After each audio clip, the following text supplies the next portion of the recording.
Assalamualaikum warahmatullahi wabarakatuh.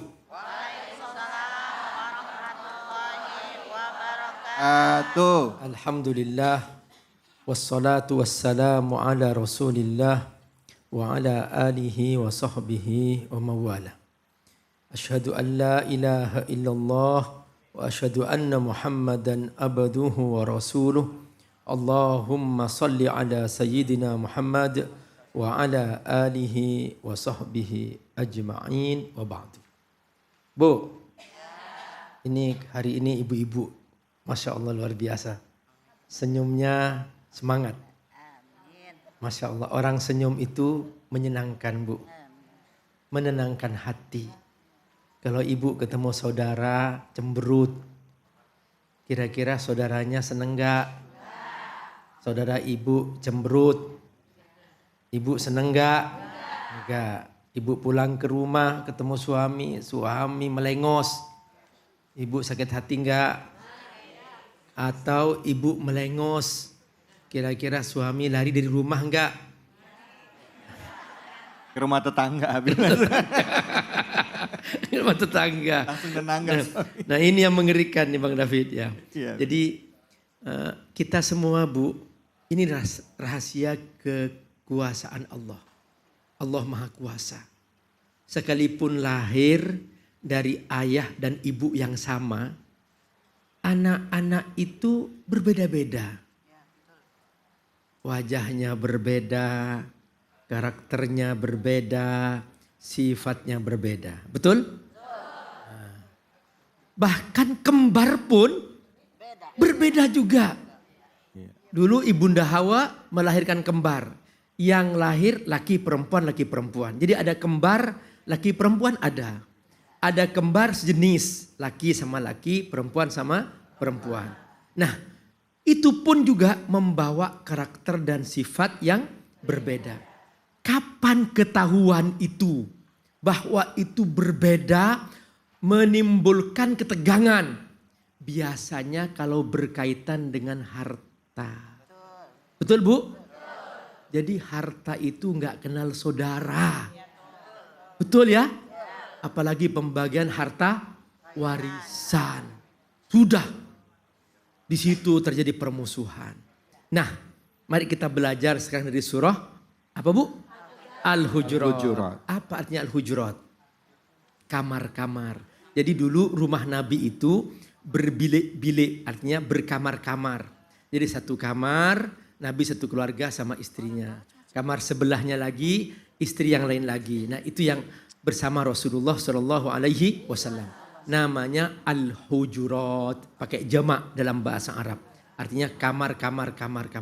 Jadi enggak satu rumah semua istri digabung, enggak. Jadi Nabi masing-masing istri punya rumah independen. Itulah Al-Hujurat. Nah surah Al-Hujurat ini surah khusus mengajarkan akhlak, etika, adab di sini. Cara berbicara, cara memanggil teman, itu semua diajarkan di sini. Nah, pada ayat yang ke-9 dan ke-10 ini tentang bagaimana kalau terjadi perbedaan, perselisihan antara saudara. Allah menyebutkan dengan istilah wa in ta'ifatani minal mu'minina qtatalu. Kata ta'ifatan dua kelompok. Kemudian iqtatalu artinya berselisih. Kata kital bisa berarti perang karena kadang-kadang Bu berselisih bisa terjadi peperangan. Kalau berselisih antar kelompok bisa berperang. Kalau berselisih antar dua orang bersaudara bisa bertarung, saling pukul bahkan saling bunuh. Nah, ada yang hanya bertengkar. Nah, makanya para ulama tafsir ketika mengartikan iqtatalu di sini bisa berarti berselisih, bertikai, bisa juga berarti bertengkar. Nah, apa rumusnya? Dua ayat ini, ayat 9 dan 10, ada beberapa kata penting. Kalau terjadi perselisihan, baik bersaudara itu saudara seiman, karena kita bukan senasab tapi seiman. Makanya kata Allah minal mu'minin. Tapi ada saudara senasab plus seiman. Nah, ini juga persaudaraan lagi.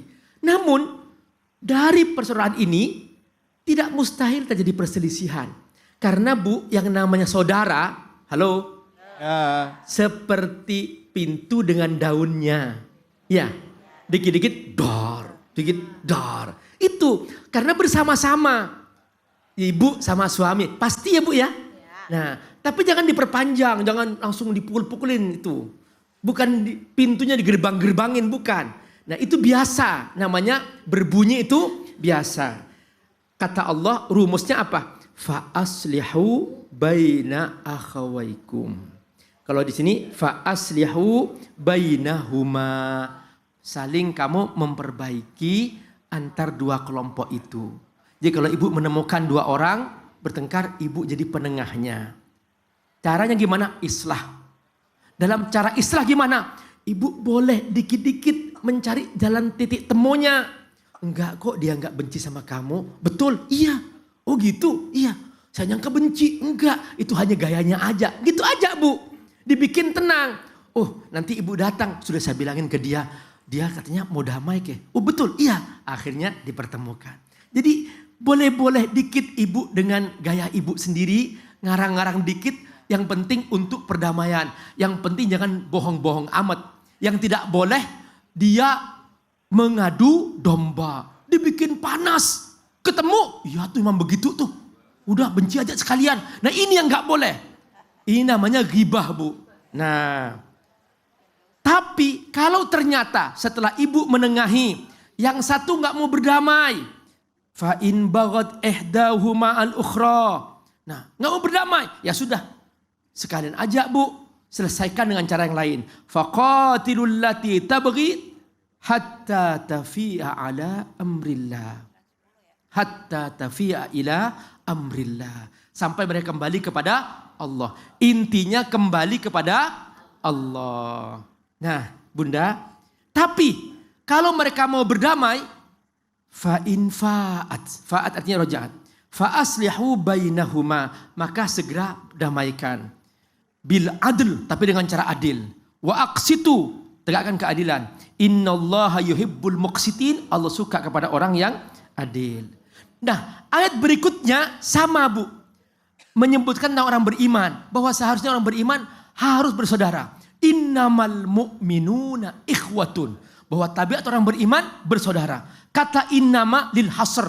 Identifikasi. Bahwa seorang mukmin identik dengan persaudaraan. Tidak pantas seorang mengaku beriman kalau tidak bersaudara.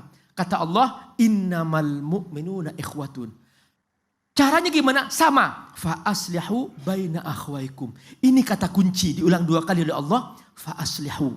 Pokoknya jangan dikomporin. Sehingga gak terbakar. Tapi diademin. Bahasanya apa? Fa'aslihu baina akhwaikum. Ternyata orang yang selalu melakukan islah, mendamaikan, yang saling bertengkar, inilah jalan ketakwaan. Wattaqullah. Jadi takwa itu bukan hanya ibadah ritual. Takwa itu juga hidup damai bersama-sama. La'allakum turhamun. Agar kamu dapat rahmat. Jadi orang yang bertakwa, berdamai, semua itu bersaudara, rahmat Allah akan turun. Tidak akan turun rahmat Allah kepada suatu kaum, kepada sebuah negeri yang di dalamnya banyak pertengkaran, banyak perselisihan, banyak saling bermusuhan, saling menjatuhkan. Tidak akan pernah. Dan rahmat Allah akan turun ke sebuah negeri, ke sebuah kaum di mana mereka saling berdamai, saling menyatukan, saling mendukung, dan saling menjaga kemuliaan masing-masing. Ini makna ayat la'allakum turhamu. Semoga Allah berkahi. Amin ya rabbal alamin. Alhamdulillah, terima kasih banyak Abi. Bu. Bu. Kita ini bersaudara ya Bu ya. Betul apa betul? Saudara seiman. Kita juga punya saudara senasab ya, kakak adik kita nasab ya. Terus juga ada saudara sebangsa ya, sebangsa, senegara ya. Ada beda agama juga. Itu saudara kita satu bangsa. Nah, ngomong-ngomongin soal perbedaan pendapat di dalam ikatan kekeluargaan atau persaudaraan, siapa yang mau nanya? Angkat tangannya, silahkan. Ibu, silahkan.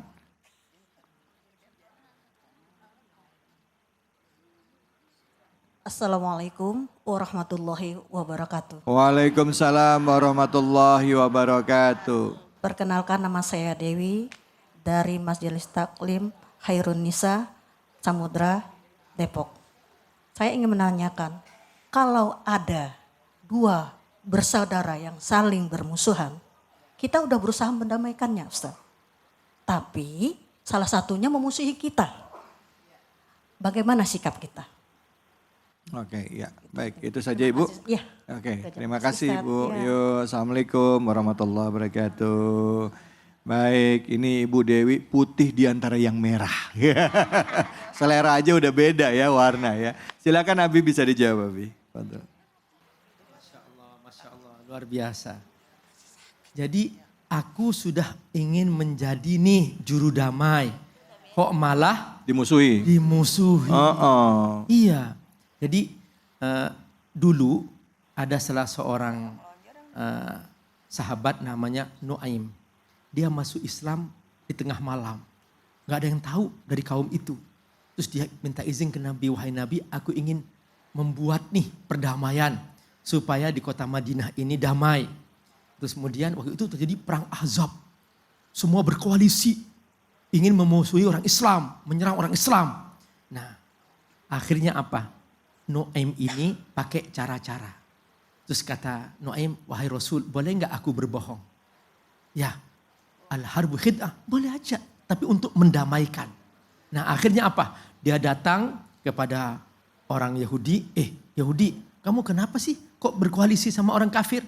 Nanti kalau mereka pergi, kamu akan diserang oleh orang Islam. Kamu sendirian. Oh betul, iya. Terus gimana? Udah, jangan dukung mereka. Akhirnya dia, yaudah aku cabut dukunganku. Udah. Akhirnya datang si Nuaim kepada orang kafir Abu Sufyan. Abu Sufyan, ya orang Yahudi sudah gak dukung kamu lagi. Kok bisa? Iya. Kenapa? Ya dia takut juga nanti orang Islam kalau kamu pergi. Oh gitu? Iya. Ya udahlah, aku juga gak mau melanjutkan lah. Akhirnya berhenti itu perang Bu. Jadi ternyata cara-cara yang baik adalah ya cara-cara di mana kita berusaha cari titik temunya. Nah, kalau ternyata masih dimusuhi dengan cara seperti itu, ya Ibu cari cara lain. Gunakan orang lain yang tidak dimusuhi. Yang penting gimana tujuan perdamaian tercapai. Tapi kalau ternyata Ibu gak menemukan orang yang bisa menggantikan Ibu, gimana caranya? Nah, Ibu coba mundur selangkah demi selangkah. Dan kemudian Ibu berdoa, mohon ampun kepada Allah. Ya Rob, jika ada cara-cara aku yang salah, mohon ampun, aku hanya ingin kebaikan. Dan setelah itu Ibu memohon kepada Allah agar hati-hati mereka semuanya dibuka hidayah oleh Allah. Dibuka hatinya untuk mendapatkan hidayah Allah. Dan akhirnya mereka semuanya bisa berdamai. Memang kadang-kadang Bu, ada masalah yang selesai dengan waktu. Butuh waktu. Ada masalah yang selesai dengan proses. Nah kalau proses nggak mampu, ya sudah dengan waktu. Selama menunggu waktu, kita banyak berdoa kepada Allah Subhanahu wa ta'ala. Seperti itu kita menyelesaikan masalah keluarga, masalah anak, dan masalah persaudaraan. Semoga Allah berkahi.